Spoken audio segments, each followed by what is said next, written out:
All right, we're recording. So yeah, so this is our first time recording our town hall. So of course we'll be figuring out some things as we go along. But yeah, no, we're pretty excited to do it. But hopefully we'll continue recording going forward. So today is a little special because we have our CalPoly students who are going to do a presentation on their capstone project, some really cool insights that we've been watching along the way. So they have their final report. But before we go into that, we're going to just how we usually start the town halls, go through our what do you call it? A roadmap. Yes. So I will share my screen since we have some updates. All right. So, I have to actually switch to, all right, there we go.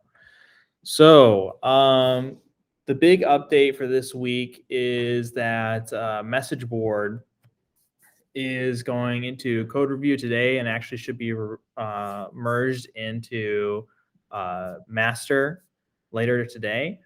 What makes message board really cool and also a pivotal moment is because this is really the first instance where we have a real two-way communication set up. So what we did during testing today to what we could do is that we could send a message from a mama duck saying, hey, we need help, or any other kind of message, receive that message on the cloud, and then from the cloud, send a response and post it on a community message board. So as we call it the message board, but like imagine like a community posting. So we could post a message, something like, hey, help is arriving to this area in 4 hours. And that message board posting will not only have the message, but also will show the time of when it was sent. So you can be able to see like, okay, the last update was 30 minutes ago or 4 hours ago. So this is a really big thing that a lot of people are asking, like, how can I, when I send a message, how do I know that it was received and that someone's actually going to come help me? So now that's done. And so we're really excited to start being able to build on top of that. The next phase after message board is working on a direct peer-to-peer chat. So you would be able to open up a chat window and be able to send messages directly to each other back and forth. Because message board right now, it's only messages that are sent from the cloud will update. So kind of just like you can have it update like a broadcast. So let's say like, oh, let's say if you're in California and you're having the controlled shutdowns and you want to say, hey, power will be back on at this time. You can set a broadcast to every single one.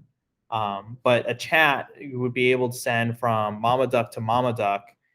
So let's say you and your neighbor down the block both have mama ducks and you want to start a chat between each other saying, hey, are you okay? Or something like that. You would be able to do that with a chat. So that's the next thing that we'll be working on beyond message board. So really exciting updates for two-way. We're going to include some documentation in the wiki on how to utilize the message board also with your own cloud setup. Or if you want to set it up and send messages from a Papa Duck for a certain thing. So really cool, very exciting. I mean, we did the test from here in New York City to a duck in Texas. So that was pretty amazing if you think about, especially implications for something like remote monitoring or also another big thing they have a remote crisis management people. So even though crisis is happening in one part of the world, the management, because if you imagine that the infrastructure might be destroyed, they have a remote or virtual crisis management platform that's somewhere maybe like a couple states away or something like that. So it was really cool to be able to see that, and also for the message board to be updated in real time as I was sending messages from here in New York City. So we're really excited to roll out this update and feature.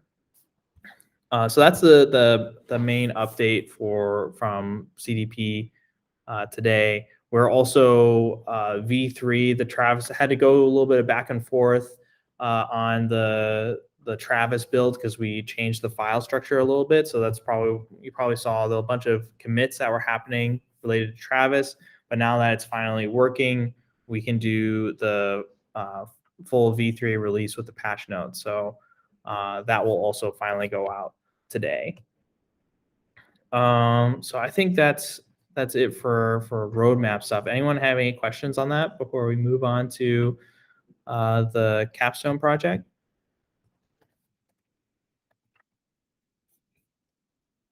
If not, maybe just give a big shout out to Raven, who's well, done a lot of work. yeah. So also Raven has been working on this. She's our Linux Foundation internship or intern. Yeah, and so she's been working on this for the past couple months, and has done really amazing work on making this happen. And she will also be continuing working on the chat next. So really great work from her and persevering and putting that together, since it is a very big feature update. All right, without further ado, Sam, do you want to share your screen and start your presentation? And also on top of it, all the CalPoly students, maybe you want to introduce yourselves for the whole team. Sure. So hi, everyone. My name's Sam. I'm a fourth-year computer engineering major at CalPoly, originally from the Seattle, Washington area. I'm Sajin, also fourth-year computer engineering from the Bay Area. Yep. I'll go next. I'm Jaime. I'm fourth-year CP major here at CalPoly, and I'm from Central Valley of California. My name's Cole. I'm a fourth-year computer engineering student here at CalPoly, and I'm originally from Seattle, Washington. And I'm Tyler Herzog, and fourth-year CP major at CalPoly, and I'm from Ventura, California. And we are the Duck Defenders. That's kind of the name that we chose for our capstone group. Yeah, so we've been working with Project OWL since early October, basically developing a security analysis. Kind of as a disclaimer, none of us are cybersecurity experts or claim to be, so it was definitely a learning process for us as well. But we still found some pretty crucial attack vectors that we documented and are hopefully going to share kind of some key information with you all today. And without further ado, why don't we go ahead and jump into it? So when researching these attacks, we wanted to kind of, after getting a few attacks, we wanted to kind of formalize them with the rubric so that we could give them a grade, kind of figure out what is most pressing in Project Owl's case. So it's kind of scaled 0 to 3. In some cases, we do have it 1 to 3. 0 being non-existent, it's not applicable to this threat vector, and 3 being that it's highly applicable and it'll do the most damage or the most access gained and whatnot. Then we take those scores and we kind of weighted them to do weighted average, again, by what we think is most important, Project Owl. So for example, with those, we chose 5 criteria. Recoverability, about like the physical, the damage to the hardware or the software if it needs to be reset. Access gained, what sort of privileges do they get on the duck. Information gained, so if they get the key or can unencrypt messaging. Ease of implementation is how easy it is to implement the attack, and then frequency kind of goes hand in hand with ease of implementation, and just how likely you're going to see it probably hit your network. And so we weighted those with access gained and information gained being the highest weights at 30% each, recoverability with 20%, and then we thought ease of implementation and frequency kind of go hand in hand, so we gave them 10% each in our weightings. So we also split this into hardware and software attack vectors, so we're going to go into hardware attack vectors now. So the easiest, lowest hanging fruit out there is this is for the redesign with the RPI Pico. And it's just about the SWD pins for debugging, as well as even the Bootselect button. Both of these really easy ways of pulling code off, as well as injecting code if they get physical access to the duck. And it's, you use the UART and SWD pins, which really help with debugging, but equally also help with, if somebody were to get access to this, they can put whatever code they want, or with like the keys being stored, in the software itself, just pulling the code off, they can replicate more ducks with it. So these are kind of, bringing your attention to that. Kind of for mitigation, it could be anything from with the casing, there's key blocks just to, so only qualified technicians at Project Owl can open these sorts of cases, and hardening the exterior cases, even to like epoxy sealing, or the buttons and the pins that for debugging once you deploy it, although that might be difficult from a manufacturing standpoint. And then even a redesign of the board, just using the 2040 chip without using the Pico itself, so that you can in deployment, ensure that you have a special way of loading the software, as well as removing the debugger pins when deployed in the field.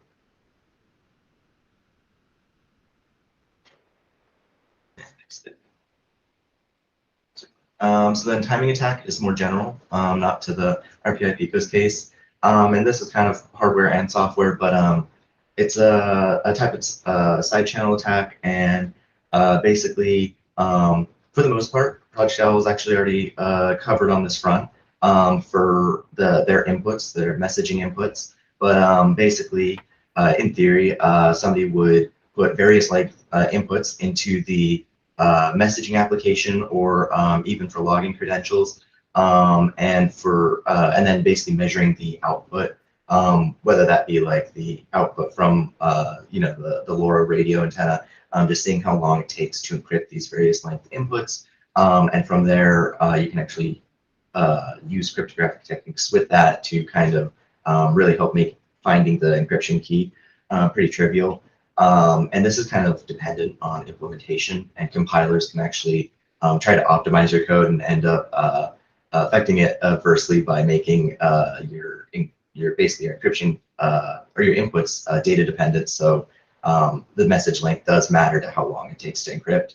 Currently, though, it looks like you have this solved by having a constant buffer, but it is something that should just be kept in mind in the future, especially if adding more logging credentials or any more user input.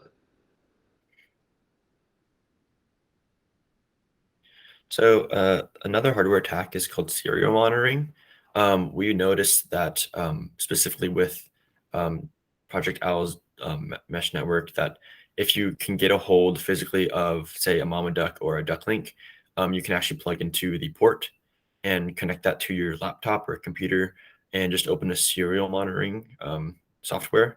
And the duck links and mama ducks that are connected to via Wi-Fi, through the port with the portal, actually print out the contents of the messages that they are passed.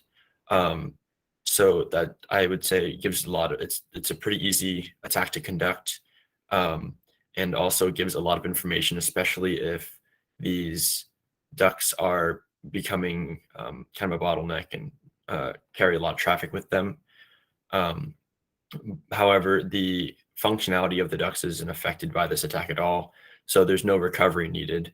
And in terms of mitigation, it's fairly simple. It's really just block off the micro USB port on the duck, kind of similar to some of Tyler's attacks, in which you can kind of maybe put it under lock and key, or redesign the casing and stuff like that, which would really help this attack.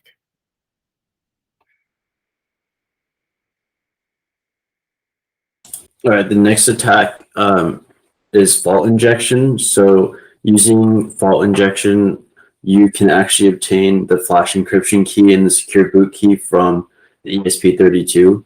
This is like a pretty well-known attack where you're essentially adding like an external voltage source or like clock source to like glitch the ESP32 and cause kind of like malfunctions in the chip in the way that it executes code. So there was like a pretty well-known attack executed on the ESP32 that used fault injection to grab these two keys. And with the secure boot key, you can bypass the secure boot check and use your own bootloader to load your own code onto the board, which I mean essentially does like wipe the ClusterDuck protocol on it. So like an attacker wouldn't necessarily use that, but the flash encryption key would be used to decrypt the device's flash and obtain the AES key and initial vector used to encrypt and decrypt messages on the network. So like as you can see from the diagram there, the ease of implementation is pretty low. So I'd say the frequency is also pretty low, but the information and the access you can gain into the network using this attack is pretty high. Plus the recoverability would be like, to recover from this type of attack would take a lot of effort because you'd essentially have to go through and reflash all the ducts with new AES keys and initial vectors to kind of regain control of the network. But on the next slide, we'll go through and see why you don't even need to use fault injection to gain that type of access and information. So I noticed that, actually, so I used an open source tool published by Espressif, which actually is a company that manufactures the ESP32s. And using this tool, I can dump the flash on the TT-Go beam if I have it plugged into my computer. So I noticed that the flash wasn't even encrypted. So I didn't even need to go through the fault injection like process to grab the AES encryption key because the flash is stored, or all of the program is stored on the board unencrypted. So I can go through, grab the flash contents, kind of step through it, and I was able to find the AES key, the initial vector, and then a lot of like the HTML files used for the like the captive portal and all of that code. So this is very easy to implement because you just have to like use this open source tool and connect to the board and to grab all the flash contents. You gain a lot of information and access into the network, and it's again, like the recoverability is very low because you'd have to go in and reflash all the other ducts. Oh, going back to the fault injection, that attack only works on the like revision, like all the boards before revision 3. So the TT-Go beam currently used is like hardened against this attack, but the chips on the Heltex are not. And then I put the TNT in the duck there just because like that's kind of floated around in our meetings, that idea where you, if the board's opened, you could like set it off an explosive to like erase the flash essentially. It's kind of more of a joke. And then now we'll move on to software attack vectors. So the first one we're going to look at is quick dragging. This is a AES counter mode vulnerability that I found while examining the ClusterDuck protocol. Currently, every time a message is encrypted, the counter is reset to, I think, like 12.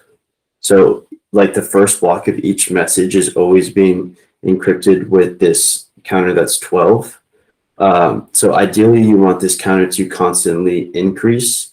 So the first message, the first block of the first message on a new network would be encrypted by 12, or with the counter 12, but that's the only block encrypted with that counter. And from then on, it's constantly being incremented. So what this allows you to do is use this technique called crib dragging, where you kind of XOR you grab two packets that you know have been encrypted with the same counter, and you can XOR them together to you get, like, if you can see in the bottom right, it says C1 XOR C2 is equal to P1 XOR P2. So if you get two ciphertexts XOR together, you can use that to essentially reveal the plain text. This one's like a little complicated to explain, but if anybody has any questions, I can definitely answer them. So this one is, I'd say, like the information gained is high because you can reveal the plain text of the message, but the ease of implementation is pretty low just because the amount of time and trial and error it requires to decode these plain texts. But if you were like a malicious user looking to decrypt like encrypted messages on the network, you would probably have the hardware required to grab these packets out of the air and decode them. So that's something to consider for sure. So the next attack that we looked at on the software side of things was a denial of service attack, or a DOS attack. For those of you who aren't familiar with the denial of service attack, it's basically focused on kind of depleting resources to basically prevent normal users from accessing a service. So this doesn't, this isn't limited just to a web app or something along those lines, but also could be, cloud applications, API calls, anything along those lines. For our case, I've focused specifically on the captive portal and the idea of completing bandwidth on the devices by sending a ton of messages and things like that. So basically, I developed an automated script to automate sending messages to the captive portal and found that the current state of the network is pretty susceptible to this attack.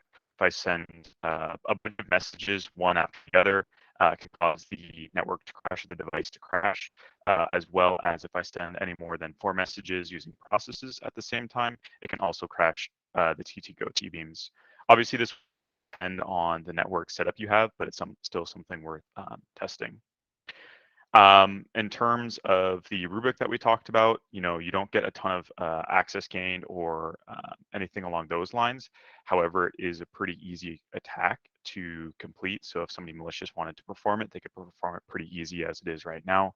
And some possible mitigation strategies could be limiting users to kind of like a timeout period after every message. So maybe only every single 10 messages a user can send a message. Because in reality, if somebody wants to send an update, usually they're not going to send an update, every single 10 seconds or something along those lines. The next attack that we looked at was a cross-site scripting attack.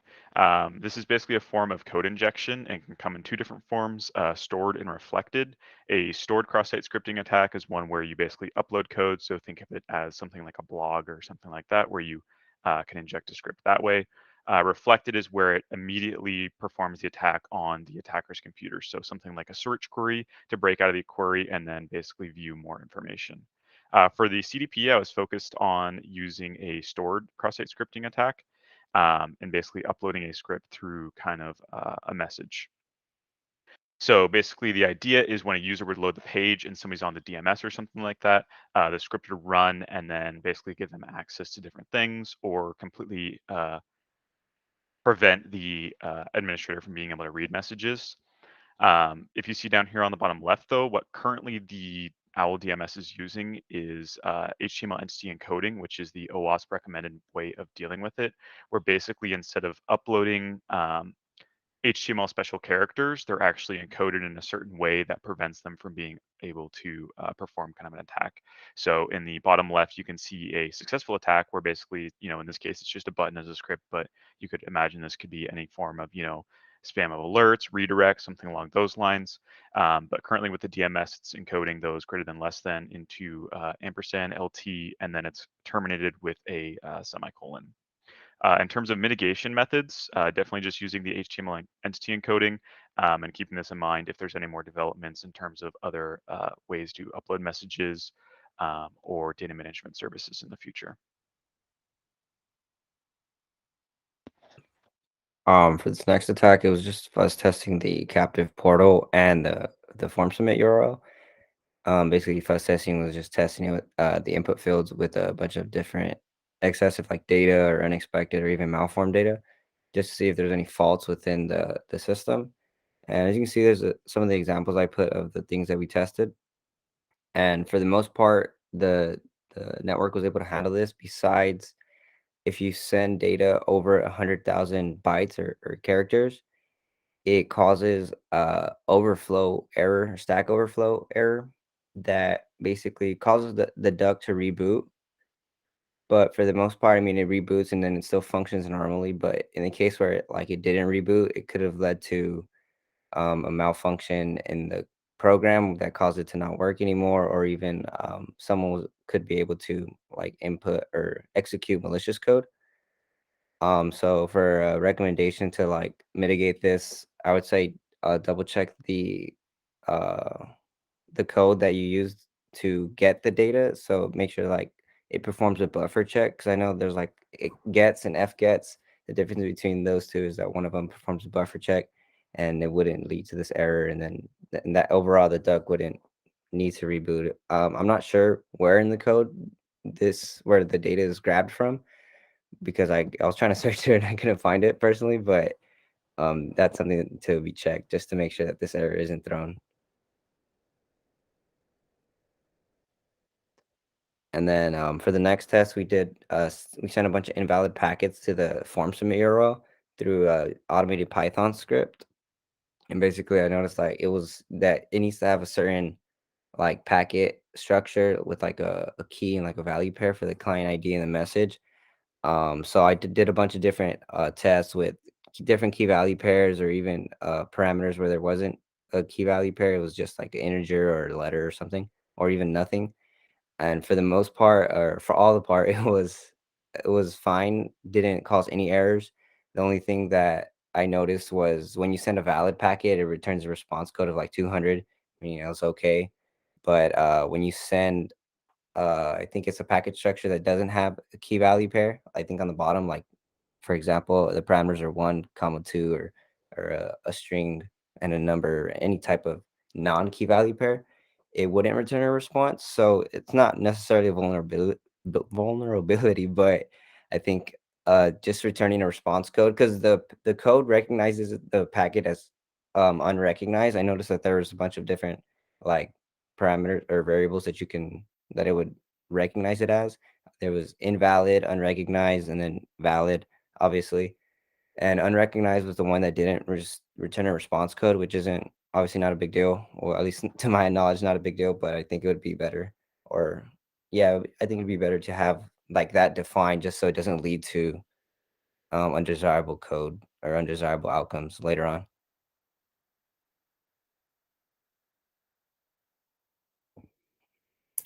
And then our last attack is a man-in-the-middle attack. This one we weren't quite able to fully implement, but with a lot of the other attacks, you could definitely build to it. So, I mean, if you don't, kind of the gist of a man-in-the-middle attack is that kind of a bad actor duck is placed into the network and is allowed to intercept packages traveling between two ducks. And in some cases, these bad actors are also able to input and replace the intercepted packages with their own data to make sure that they're undetected. So it can be difficult to detect. Excuse me. So these man-in-the-middle attacks are, I would say, very powerful, especially when implemented right. They give a lot of information if they are used in areas of heavy traffic, and they also give a lot of access if they are able to successfully send these malicious packets. However, they do need to get paired with another attack, maybe something like a fault injection or a flash dump, like Sajin was talking about, to gain access to the encryption key. Because without access to the key, they're more or less pretty harmless. They'll just have these packets that are of encrypted data. So the access to this encryption key is an important focal point of this attack, which kind of goes into my mitigation, which is really just focus on the encryption. and make sure that's really sound, because anything that runs through encryption or any weaknesses in encryption can lead to a man-in-the-middle attack, which is extremely powerful.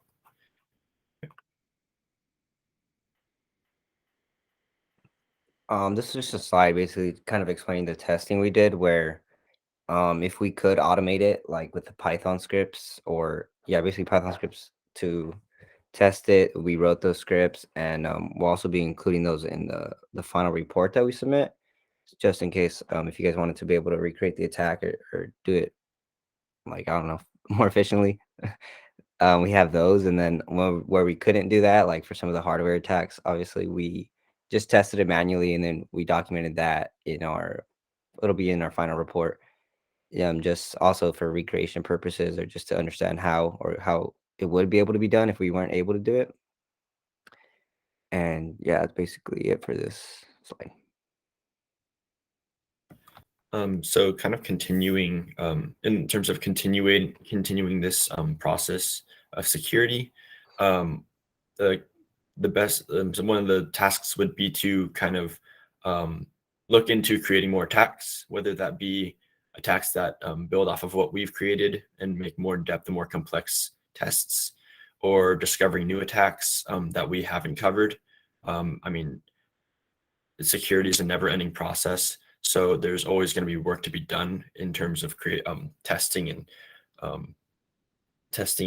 fixing the network. There's also the implementation of fixes. We weren't able to get around to fixes on our attacks, but luckily I know the CDP has been doing good work to work on what we've given them as we've been going. So just implementing fixes for the attacks that we've found and any attacks in the future. There's also the possibility of adding a module to the board that may separately store the encryption key for the packets, just kind of to add a layer of separation in the hardware. That's a possibility. And then kind of to reiterate what I said earlier, that security is never perfect. It's a never-ending pursuit. So it's not going to be something that you can just check off. It's not going to be something that's going to be just done at some point. So this will be a continual process for Project Owl. Yeah. And with that, if anybody has any questions about anything that we talked about, please let us know and we can answer them to our best ability.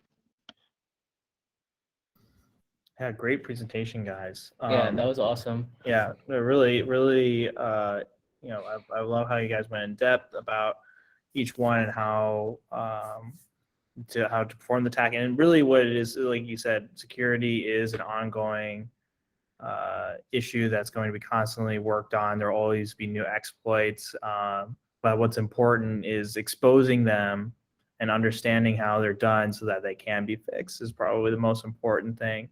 And always be searching for them. So this is the first time we've done a real security audit. And so this is and you guys found a lot of stuff that, even while you're going through it, some things that I was thinking about, these are something that we can fix and not be, it's nothing that will be too difficult, it's just, but now that we know, we can actually make moves to fix it. So also, we have a feature here if people want to write in questions. So on the bottom, I don't know, we recently we upgraded it so you can now write questions, stuff like that. So if someone's talking and you want to write your question down, in the bottom right, there's like a little square circle, a triangle thing, and then there's Q&A, and you can press ask a question. So like here is a question. And I can post it. It's more of a statement. I know, but it just are you guys able to see the questions? Yeah. Are you okay? Yeah. So I do. I mean, I do have a question. yeah, you don't need to put it in there, but you just ask for now. But if other people have questions, put them in there so then we can go through it and make sure we go through everyone's questions. Awesome. Yeah, based on like all the attacks that you've found and spotted, Which one should we prioritize first? My opinion, the flash dump. Yeah. Just like it's so easy. You get so much information out of it, and honestly, I don't think I don't think it'd be too hard to fix. You just have to start encrypting the flash, which is like, I think it's some setting on the ESP32. But once you do that, then you won't be able to find the AES keys in the flash memory anymore. Unless you do the other, the fault injection. Fault injection, yeah, but that doesn't work on the TTGo beams. Okay. It worked on like the previous versions, and I was like, for the whole quarter, I was like, yeah, this one's gonna work on the TTGo beams. Like, I'm super hyped. And then I looked at Espressif's like how to like mitigate this problem, and it was like upgrade to this chip. And I looked at the TTGo board, and like they're already using the chip. So it is hardened against the attack, except the health techs are not. So keep that in mind. Yeah, we can look into encrypting that. Yeah, and so we'll also, from all of from your report, we will be creating issues and putting them up on GitHub, so that hopefully other people who do a lot of security work can also help us out and hopefully kind of start closing those issues. Yeah. Well, this can be like a question for community, but like maybe we can even put like a roadmap if you guys want. Like each recommendation that you guys provide, we can turn into a roadmap and an issue. And then Yeah, I mean, you just have like a health roadmap kind of thing. I mean, we'll also be putting it on the CDP roadmap as well that we show for each town hall. But yeah, maybe we can even have something where we go even more in depth.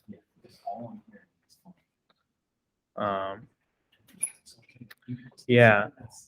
Also, I thought it was really interesting was the crib. Oh, the crib dragging. the crib dragging. Yeah, that was That's an interesting name.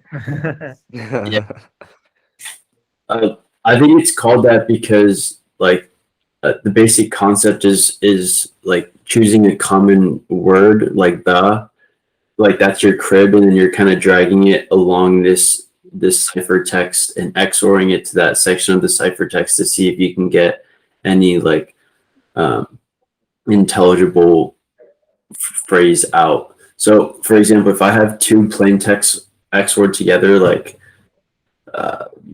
the cat and like the dog, or no, that's not a good example, but say I have like cat and dog, right? Those XORed together, and my crib is cat, and I XOR it against this like ciphered text, then I would get dog out of it because that was the original like plain text. It's kind of confusing. I like confuse myself when I explain it. Yeah. Confusing. Yeah, encryption is also like, it's very it's complicated, but yeah. So also it was a interesting suggestion for on the new board to have a separate place to store encryption keys. That's something that for us, we know with using AES, that especially since we have to keep the keys on the board itself to be able to encrypt, and you can use that to decrypt. And so that's something also we want to spend more time understanding. Like if we had a public key and a private key situation, then even if you did retrieve the key, you wouldn't be able to decrypt anything. So definitely there's a lot more that we can do on the encryption side to make it more difficult, even if you are able to retrieve the keys.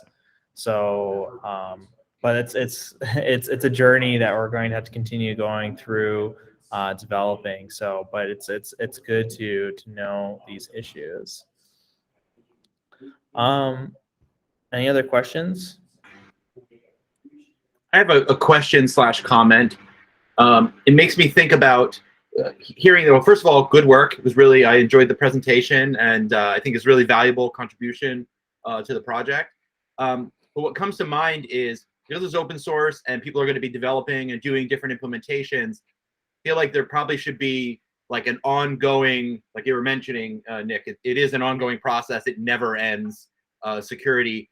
But especially as this gets implemented in different ways, or people are going to kind of do different things with it, it could open up new vulnerabilities and new issues, especially as you start to do all this stuff on the hardware side, but especially too as you get these cloud integrations and who knows, other hardware integrations and people doing things. There may be new issues that open up, and so what comes to mind is that, like, there's that thing called like the MITRE ATT&CK framework. If anybody's looked at that, it's like all of these. It's like, let me put it in the chat here.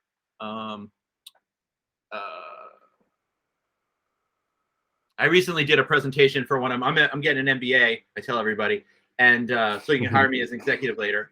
And but we did a cybersecurity kind of research study, and I discovered this, and it's really actually I heard it through a cybersecurity podcast, but it's really interesting because it's based on all real world like analysis of real world attacks made into sort of these metadata things, and then the idea is that you can use it to run simulations on your own systems. But I was wondering, so there might be stuff on there that's actually useful for further testing, but I was also thinking you could potentially kind of have your own mini version of that, where it's like, hey, you've identified these main categories now, but then after a certain number of development, it's probably worth it to go revisit, look at everything that's been done, and say, like, constantly re-updating what your sort of attack vector map is. Yeah, and that would be also really great to include in our build process, is to have some of this automation or something like this, where we have like an on-site device that whenever we upload new code or something like this, it automatically pulls the build and then it runs all these attacks on that hardware device. Of course, it's a little bit difficult in the sense that we have a hardware component, so it has to be like in a physical place or a physical space to be able to do the attacks on it. But we're hoping to build a simulator so we can like simulate, so that you don't need to get hardware to be able to test out your code. That's hopefully we'll be able to get to that point. But for now, but have some kind of automated process where we can test all of these vulnerabilities, because every single time we add a feature, it does open us up for the potential of introducing a new type of vulnerability. And so that's something that we're going to have to deal with on an ongoing basis. But yeah, so that's also, I think, was really great with the programs that you built for this report and for the tests that you were able to automate. Is really great, because then that's something that we can reproduce, hopefully, and automate whenever we do this process or need to do testing to see if, hey, is this still, after we've already even prevented this type of attack, just making sure that we're staying up to date on that. So it'd be great if we could build some kind of suite like that in the future.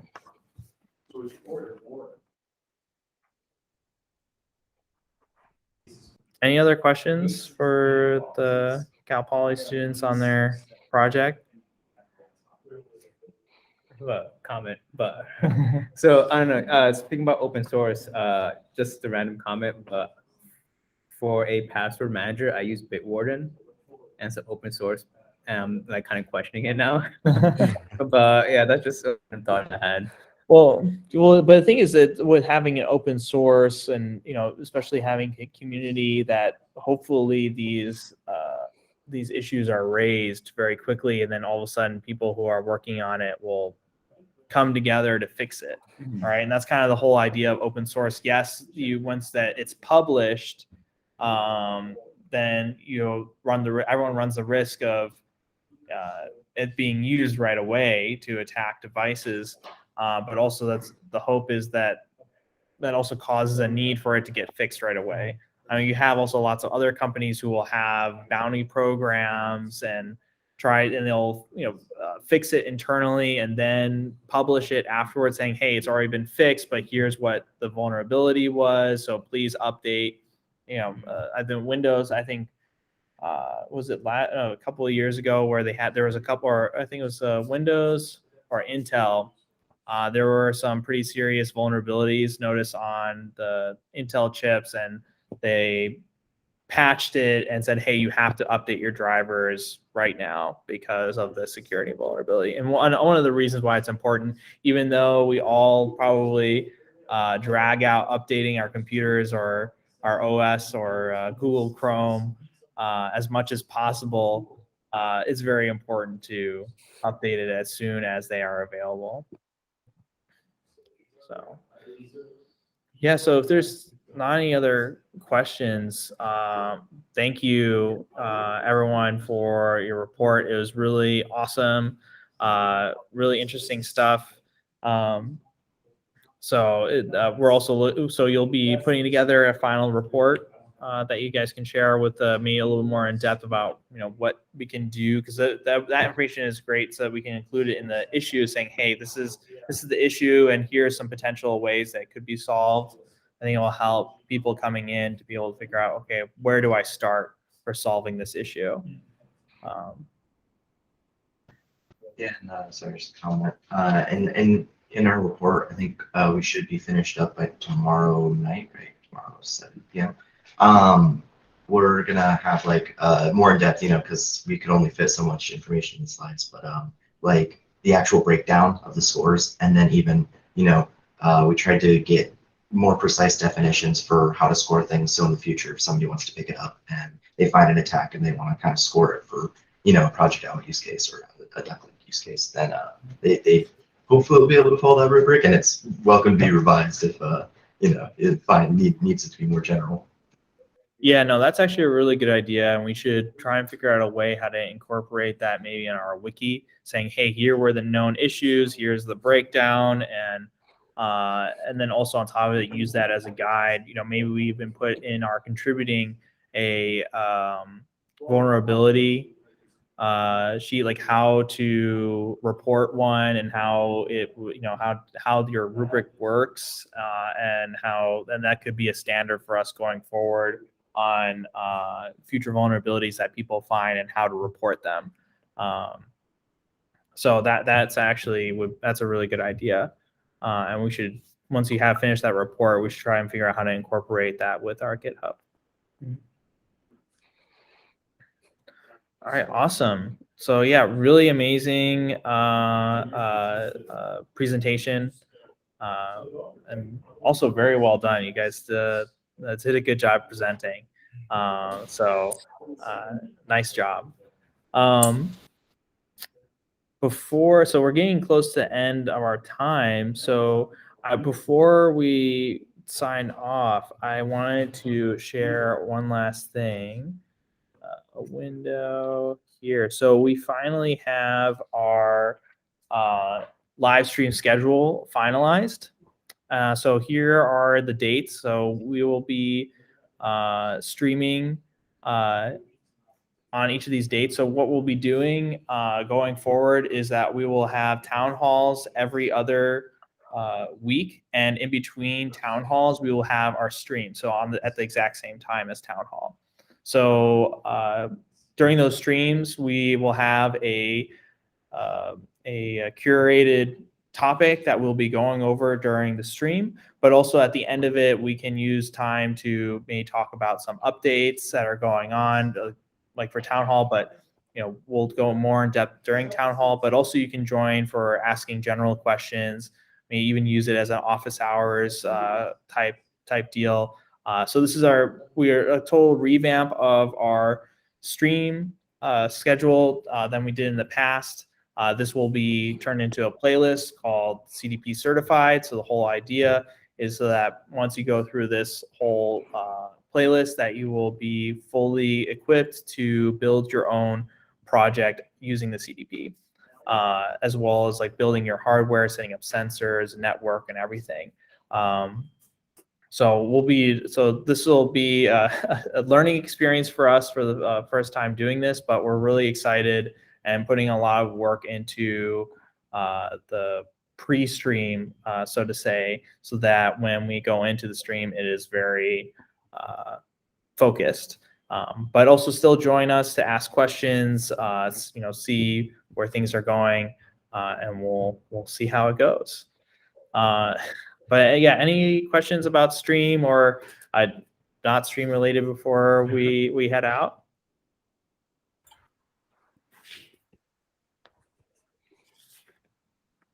I think I have a question. Is the intent to do a follow along on this? And if Yes. so, would there be a bomb? Yes, so we're actually that's actually great that you brought that up, because we will also be putting together a developer kit that you can pick up with everything you need to follow along with all the streams. When you say pick up, that is on your site? Yes, yeah, we'll have a way where you can purchase the developer kit. Okay. So we'll post more information on that. Thank you for very much for asking that, because yes, we are going to put that up, and yes, we'll have a follow along so that you can take that developer kit and you'll have everything you need to do that. Looking forward to it. Awesome. Yeah, no, we're super excited about doing the stream, the stream. So glad you're excited about it too. Any other questions?